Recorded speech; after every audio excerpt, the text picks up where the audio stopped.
Boa noite a todos.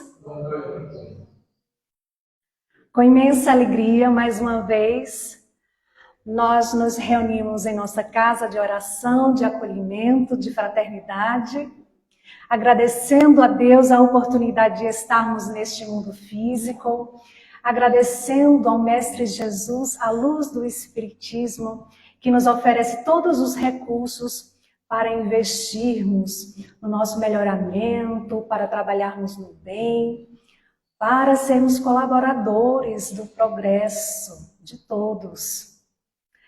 Meus irmãos, rogamos ao Mestre Jesus que a lição desta noite possa nos iluminar e nos fazer refletir sobre as nossas ações no nosso dia a dia, que possamos sempre lembrar que cada gesto de amor que realizarmos em favor de nossos semelhantes é mais um passo na direção de nossa evolução espiritual.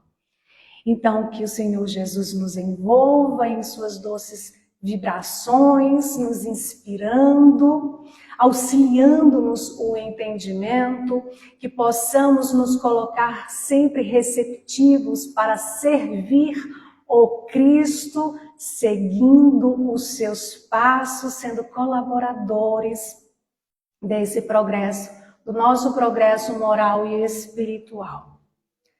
Meus irmãos, na década de 50, muitos religiosos estavam muito preocupados, porque eles diziam assim: nós precisamos urgentemente buscar uma nova existência de igualdade.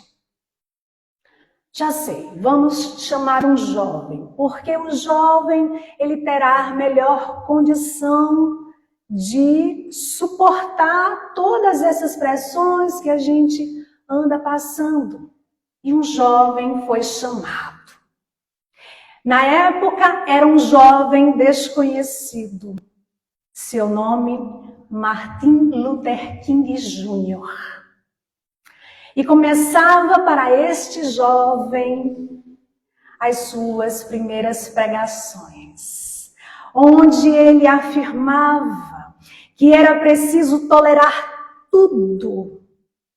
Acontece que o tempo foi passando.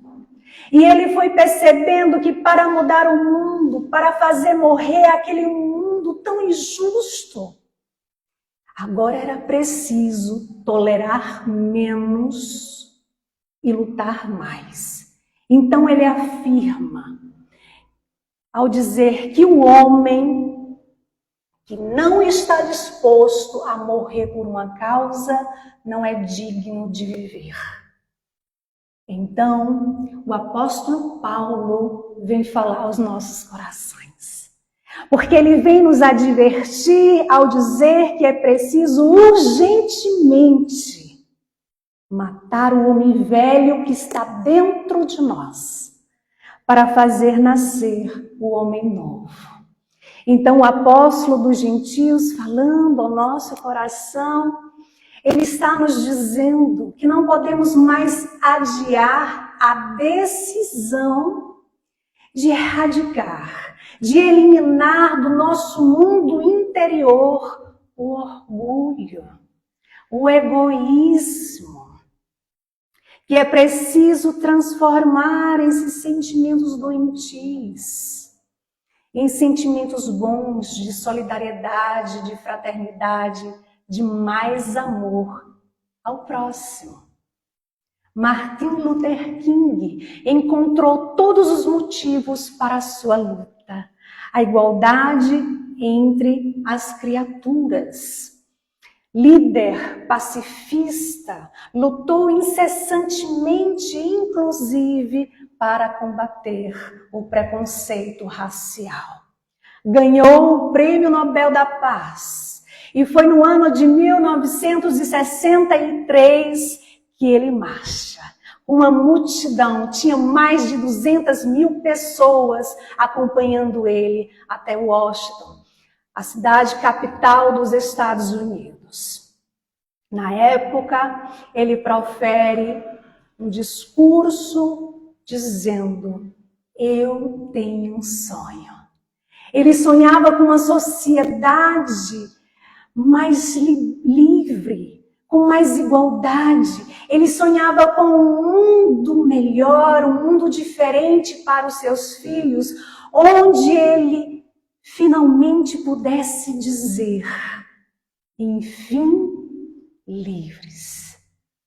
Mas ele sabia que também pagaria com a própria vida, porque a sua alma dizia isso. E haviam, evidentemente, muitos insatisfeitos na época com aquela pregação dele. Foi então, no dia 4 de abril de 1968, que ele cai com os tiros. E os amigos que o socorreram contaram que ao ver ele ali caído, ferido, ao observar o olhar dele, eles perceberam que ele queria dizer: eu não disse que para fazer nascer um mundo novo é preciso que morra o mundo velho?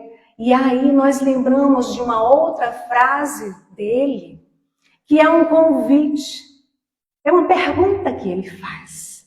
Que tal começarmos por nós mesmos a mudar o mundo? Que tal mudar o mundo começando por nós mesmos? Que tal, meus irmãos, começar a mudar o nosso mundo interior? Porque é preciso reformar, consertar, transformar o mundo que está dentro de nós. E ao transformar esse mundo interior, nós nos colocamos como colaboradores do progresso da humanidade. No livro Falando a Terra, é um livro ditado por diversos espíritos, ali no capítulo 38, o espírito Farias Brito afirma: o progresso do homem e a purificação da alma representam, no fundo, expansão da consciência. Porque assim, quando nós estamos voltados com o nosso olhar para o mundo material, para as coisas, quando nós achamos que para ser feliz é ter coisas, eu vou ser feliz apenas se o outro estiver comigo, eu vou ser feliz apenas se eu tiver uma casa maravilhosa, um carro do ano, eu vou ser feliz apenas se eu viver para o mundo material, para os prazeres momentâneos. Aí nós nos encontramos limitados, como uma venda em nossos olhos, vivendo na inconsciência. Mas quando despertamos, nós saímos da inconsciência, nós expandimos para a consciência, ampliamos o nosso olhar, a nossa maneira de enxergar, de encarar as coisas mudam, porque passamos agora a buscar os valores reais, que são os valores do Espírito. Então, à medida que nós vamos melhorando, nós vamos avançando nesse progresso. Progressão dos mundos é o tema desta noite. E esse tema, ele faz parte de uma mensagem do Espírito de Santo Agostinho, que foi psicografada em Paris no ano de 1862, em que Kardec acolhe essa mensagem e coloca para encerrar o 3º capítulo de O Evangelho segundo o Espiritismo. Progressão dos mundos. O que podemos entender por progressão? No dicionário, progressão, ação de progredir, desenvolvimento gradual, continuidade, processo, todos nós estamos em um processo. Então, o espírito de Santo Agostinho, ele inicia ali o item 19, afirmando que o progresso é a lei da natureza. E a gente faz um link com o Livro dos Espíritos, na questão 614, porque os benfeitores nos afirmam que a lei natural é a lei de Deus.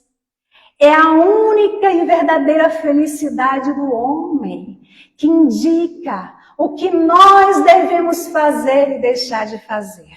E nós só nos tornamos infelizes quando dela nos afastamos. Quando nos afastamos das leis divinas, que são as leis naturais, que é a lei de amor, que é a lei do progresso.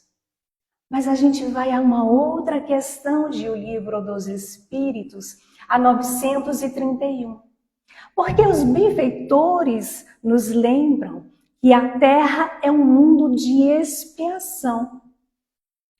Mas quando tivermos feito da Terra uma moradia do bem e dos bons espíritos, a Terra deixará de ser uma moradia infeliz.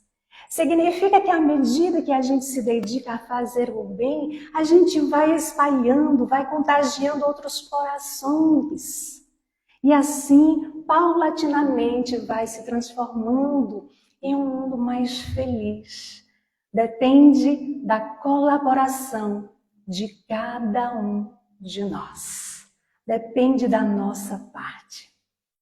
Então, a gente vai agora para o livro O Céu e o Inferno, a Justiça Divina segundo o Espiritismo. Porque é ali na primeira parte do capítulo 5º, item 9, que Kardec nos lembra ao dizer assim: quando os homens estiverem melhorados, não fornecerão ao mundo invisível senão bons espíritos. E estes, em se encarnando, não fornecerão à humanidade senão elementos aperfeiçoados. Vamos a um exemplo. Antes de eu reencarnar, estava eu lá no plano espiritual, passando pelos estudos, recebendo orientações, fazendo 1000 promessas. E aí eu reencarno. Só que aí eu comecei a dar trabalho. Só que aí eu comecei a fazer escolhas equivocadas. Só que aí eu comecei a voltar as minhas atenções, os meus sentimentos para os prazeres do mundo. Só que um dia eu comecei a levar uma topada. A topada foi aumentando, as dores foram chegando, os sofrimentos, consequências de minhas ações me visitaram. Então, eu despertei. E ao despertar, eu queria sair do estado de inconsciência. Eu não queria ser mais quem um dia eu fui. Eu não queria mais cometer os erros que eu cometi. Eu queria agora ser uma pessoa melhor. Porque agora eu queria, com vontade firme e sincera, buscar os valores reais. Aqueles que nós podemos agregar ao nosso coração, à nossa mente e ao nosso espírito. Então me dediquei ao estudo do meu autoconhecimento. E aí a gente vai estudando, e a gente vai prestando atenção nas nossas ações, e a gente vai caindo e levantando, vai errando e corrigindo, vai prestando mais atenção.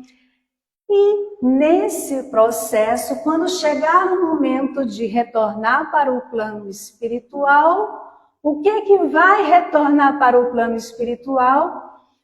Um espírito melhor de que quando aqui chegou.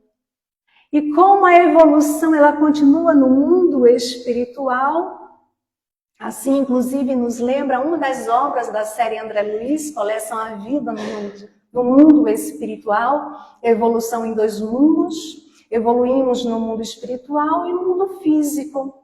Então, dando essa continuidade da evolução no mundo espiritual, quando chegar o momento de reencarnar, no futuro, o que é que vai ser devolvido para a humanidade? Um espírito, uma pessoa melhor do que a existência anterior. É assim que vai se dando o processo, paulatinamente, e é preciso nos esforçarmos no decorrer das oportunidades que Deus nos concede pela reencarnação.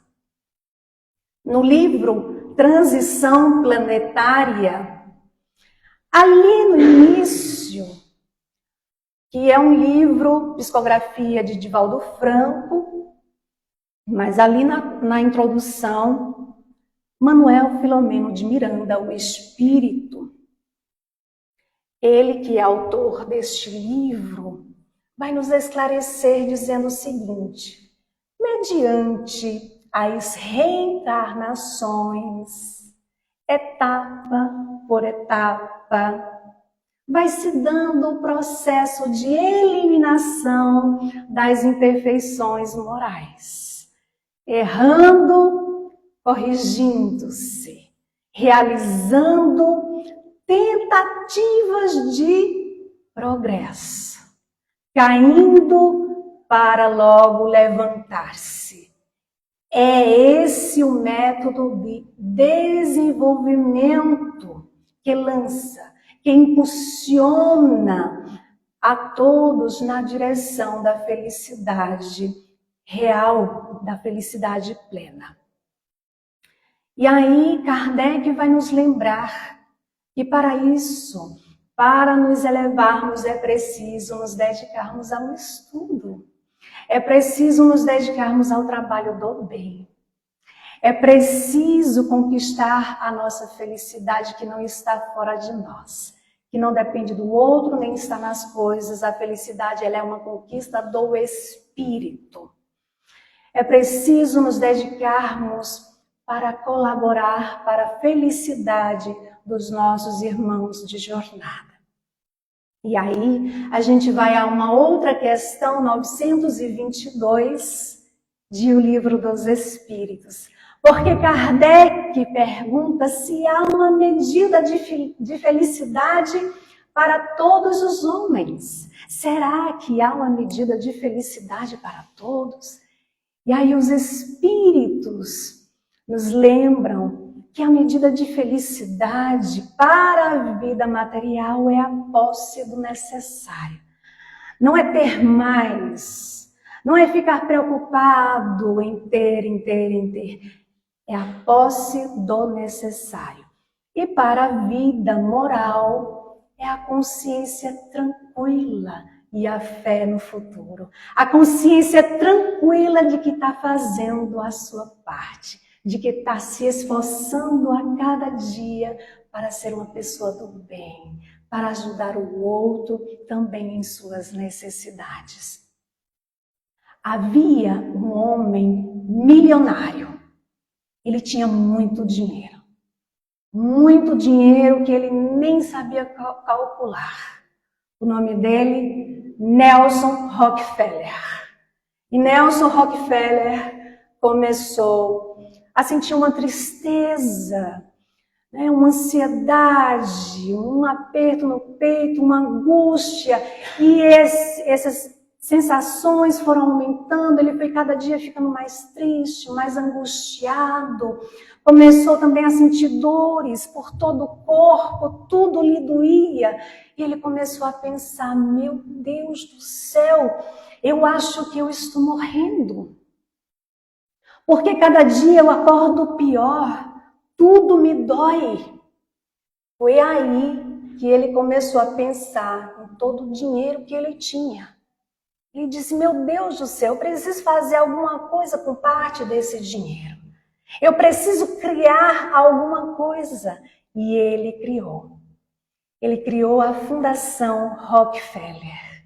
possibilitando àqueles que não tinham condições de pagar os seus estudos, que ali fosse ofertado as bolsas de estudo. Mas tinha uma condição para ganhar essas bolsas de estudo. A condição era o seguinte: aquele que terminasse o curso, eles tinham que trabalhar 2 anos em favor das pessoas que tinham necessidade. Por exemplo, o aluno que tivesse se formado em medicina. Ao final do curso, ele iria ali trabalhar como médico durante 2 anos, atendendo as pessoas que não tinham condições de pagar uma consulta, por exemplo. E foi um grande sucesso. Mas foi mais do que isso, porque à medida que ele foi utilizando todo o dinheiro ali que ele tinha para fazer o bem, ele foi melhorando das suas ansiedades, das suas tristezas. As dores do corpo foram desaparecendo, porque ele criou um motivo, um sentido para aquele dinheiro que lhe foi emprestado por Deus, porque nada é nosso, nem sequer o corpo físico que ocupamos temporariamente. Tudo pertence a Deus. Então ele encontrou ali na Fundação Rockefeller um meio de melhorar, de diminuir as suas dores, de diminuir ali as suas angústias. E aí nós perguntamos, e nós? Nós temos criado um sentido maior que diminua as nossas preocupações, as nossas ansiedades? O que nós temos feito? Vamos ao livro Fonte Viva, capítulo 173, na mensagem intitulada Ante a Luz da Verdade. Porque Emmanuel nos diz que conhecer a verdade é perceber o sentido da vida. E perceber o sentido da vida é crescer em serviço e em burilamento constantes. Perceber o sentido da vida é crescer em serviço do bem. Porque à medida que nós fazemos o bem ao outro, a nós fazemos. E Emmanuel nos convida a refletir, ao dizer assim, olha, observa a tua posição diante da luz. Porque quem apenas vislumbra na glória ofuscante da realidade, fala muito e age pouco. Mas quem volta o olhar para o mais além, colabora para o progresso e a felicidade do próximo. E muitas vezes é exatamente disso que precisamos para preencher o vazio interior. Havia também um empresário muito rico que certa vez procurou Chico Xavier e disse, Chico, eu estou precisando de ajuda. Eu ando com angústia imensa em meu coração. Porque, Chico, eu vou lhe dizer uma coisa, eu tenho muito dinheiro, viu? Eu tenho uma casa imensa, uma casa maravilhosa, eu tenho um carro do ano, a minha família é fantástica, os meus filhos são lindos, eu tenho tudo. Mas eu sinto que falta algo dentro de mim, porque eu não consigo ser feliz de jeito nenhum. E certamente ele esperava ouvir do Chico uma solução mágica, ou então receber um passe. Mas o que ele ouviu do Chico foi, oh meu filho, o que falta a você é a alegria dos outros. O que falta a nós, meus irmãos, muitas vezes, é levar alegria para os nossos irmãos. Porque à medida que nós nos dedicamos para diminuir a dor do outro, à medida que nós nos dedicamos para ouvir o outro sem julgamentos, à medida que nós nos dedicamos para levar uma palavra de conforto, um abraço sincero, um sorriso, um bom dia, uma boa tarde, boa noite, uma atenção.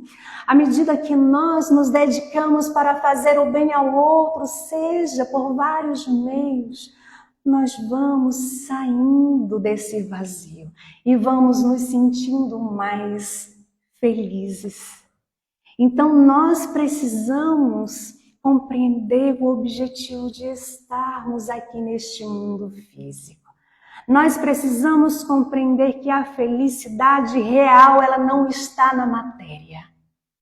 E no livro O Problema do Ser, do Destino e da Dor, Leon Denis, ele nos fala ao dizer que o objetivo da evolução, a razão de ser da vida, ela não está na felicidade terrestre, como muitos erradamente acreditam.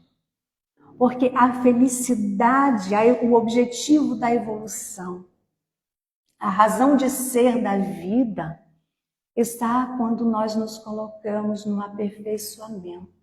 Está no aperfeiçoamento de cada um. Mas para chegarmos a esse aperfeiçoamento, é preciso nos colocarmos no trabalho. Como Leon Denis nos lembra, aproveitando as alternativas todas, seja na alegria, seja na dor, porque à medida que a gente vai se esforçando, a gente vai melhorando, a gente vai se elevando, até um dia chegar a um estado mais feliz, um estado mais celeste, como nos lembra Leon Denis, e também ele nos diz assim: se há na terra menos alegria do que sofrimento, é que o sofrimento, é por excelência educação e progresso. E ele afirma que a dor física e a dor moral formam a nossa experiência. E a sabedoria é a nossa premiação.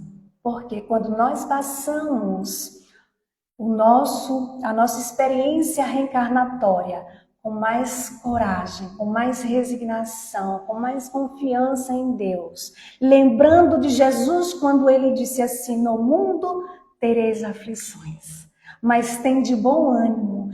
Eu venci o mundo, como a nos dizer que podemos sim vencer o nosso mundo interior, vencer as nossas dificuldades, vencer as nossas dores. Então, quando nós entendemos o que o Mestre nos diz, nós compreendemos que as dores nesse mundo de provas e expiações, elas são necessárias.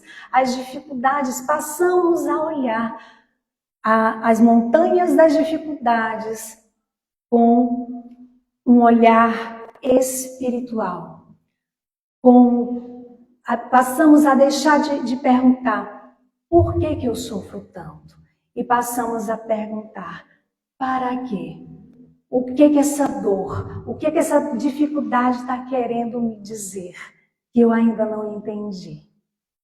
Então assim, como Leon Denis afirma, vai formando a nossa experiência. E a sabedoria formada pela experiência é o nosso prêmio.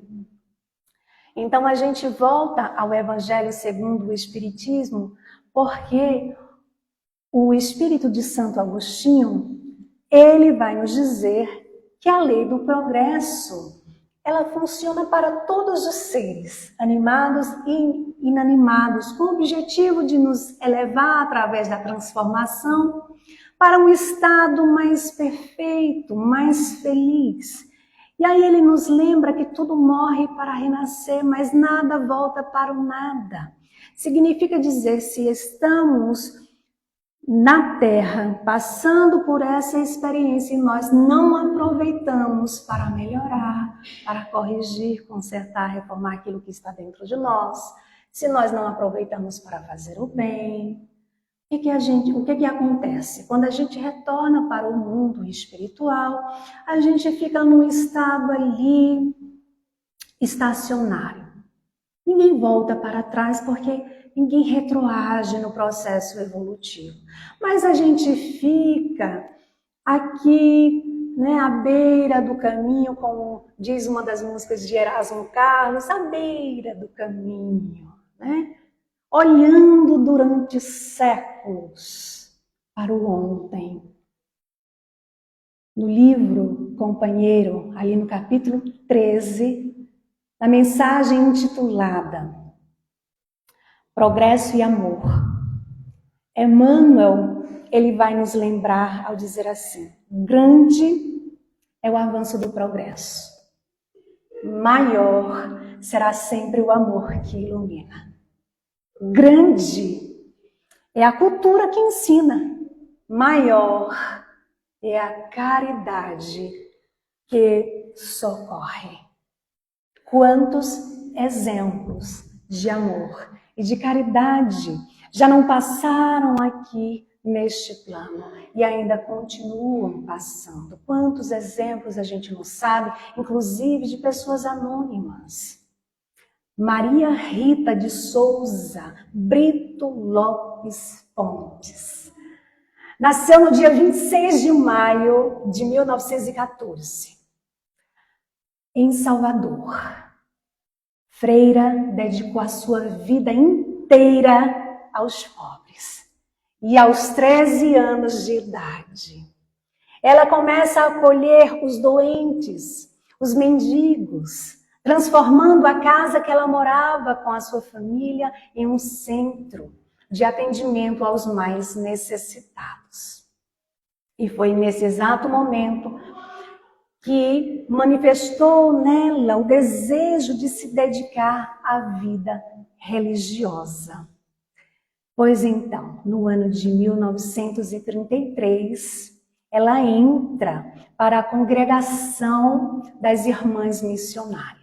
E no mesmo ano, ela recebe o hábito de freira, adotando o nome de Irmã Dulce, em homenagem à sua mãe.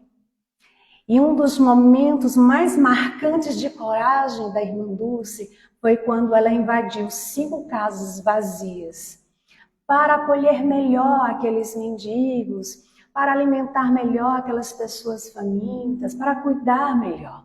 Só que ela foi muito incompreendida e foi expulsa do local. Mas ela passou, a partir daí, a pedir. Durante 10 anos, ela pedia de porta em porta, ia para prefeitos, os governadores, porque ela tinha um sonho. Ela queria poder ter um lugar onde ela pudesse abrigar, acolher melhor aqueles irmãos. Ela vivia em um convento, e esse convento tinha um galinheiro. Nesse galinheiro tinha muitas galinhas na época. Era de um homem que tinha permissão para deixar suas galinhas ali. Só que ele precisou viajar em dado momento. E Irmã Dulce continuava ali com o seu trabalho, alimentando, né, aquelas pessoas necessitadas. E aí, um certo dia, acabou a comida.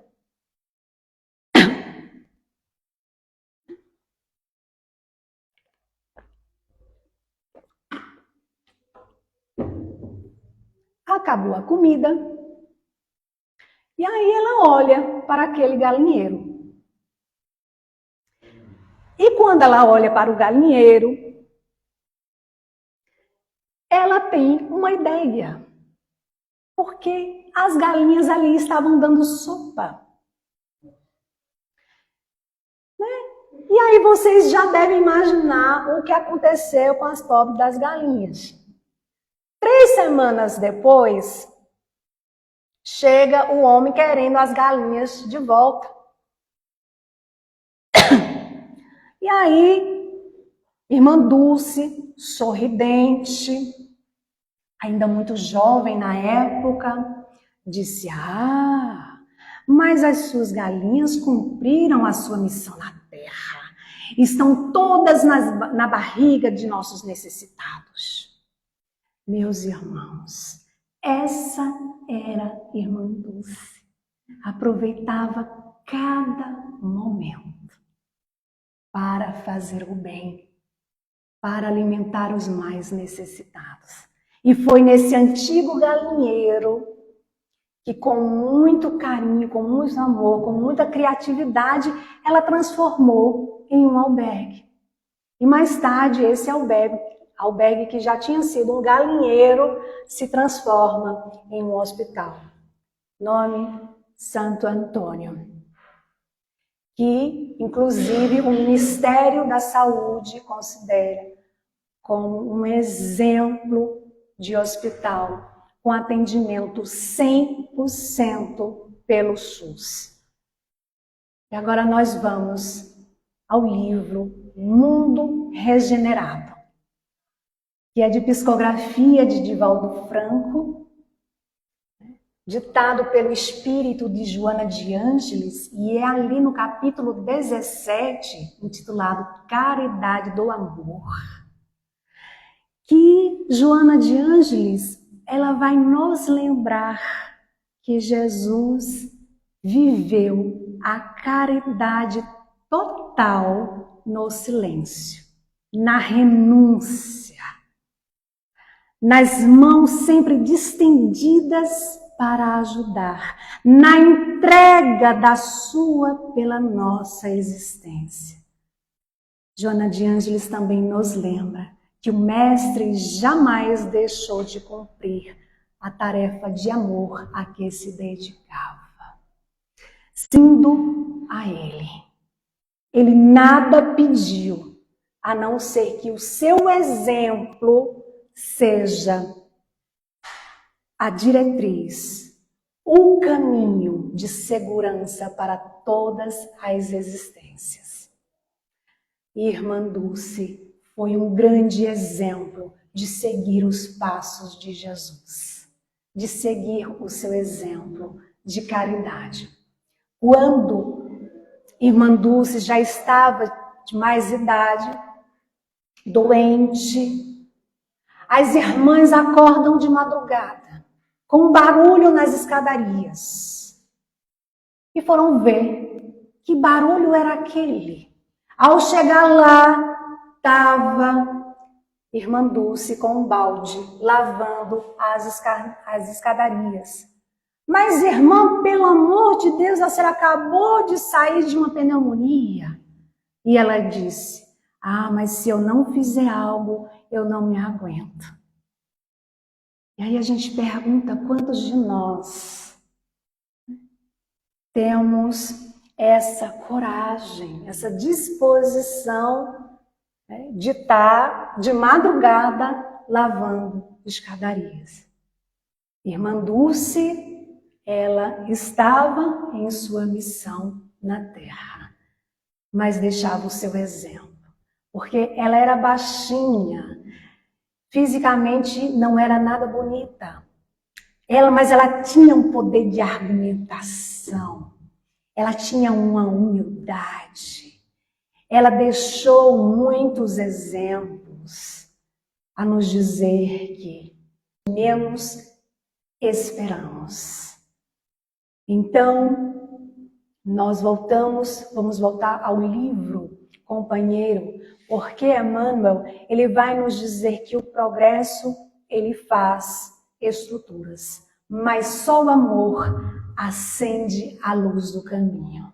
E ele nos lembra também que não haverá progresso real sem a bênção do amor, a nos dizer que precisamos colocar mais amor em nossas atitudes, no nosso dia a dia. Também vamos agora ao livro Justiça Divina, porque ali no capítulo 81, Emmanuel vai nos lembrar que o mundo foi criado, mas não terminado.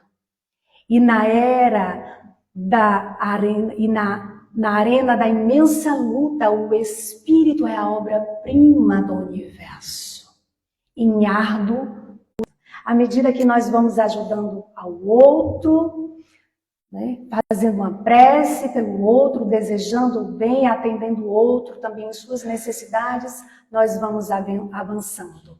À medida que nós vamos nos dedicando a ajudar a humanidade a avançar, nós também vamos colaborando para a progressão dos mundos. A Terra, seguindo a lei natural, ela esteve materialmente e moralmente muito inferior do que é hoje, mas atingirá um grau mais avançado sobre esses dois aspectos, material e moralmente. Para finalizarmos, nós vamos a um livro muito importante. Se chama, claro, de todos são importantes, mas é um livro que precisa ser estudado com mais atenção, chamado Obras Póstumas. Porque ali no capítulo 55, intitulado Regeneração da Humanidade, nós encontramos um resumo de algumas comunicações a nos lembrar, dizendo assim: tudo segue a ordem natural das coisas. Tudo segue a ordem natural das coisas. E as leis imutáveis de Deus nunca serão invertidas. Então, não é para a gente acreditar, eles nos lembram, que no fim do mundo material, porque a Terra progrediu e irá progredir muito mais. O que acontece é que a humanidade chegou a um dos períodos de transformação. E a Terra, ela vai se elevar na hierarquia dos mundos. Então, não é o fim do mundo material que se prepara, é o fim do mundo moral. É o velho mundo. Que velho mundo é esse? É o velho mundo dos preconceitos.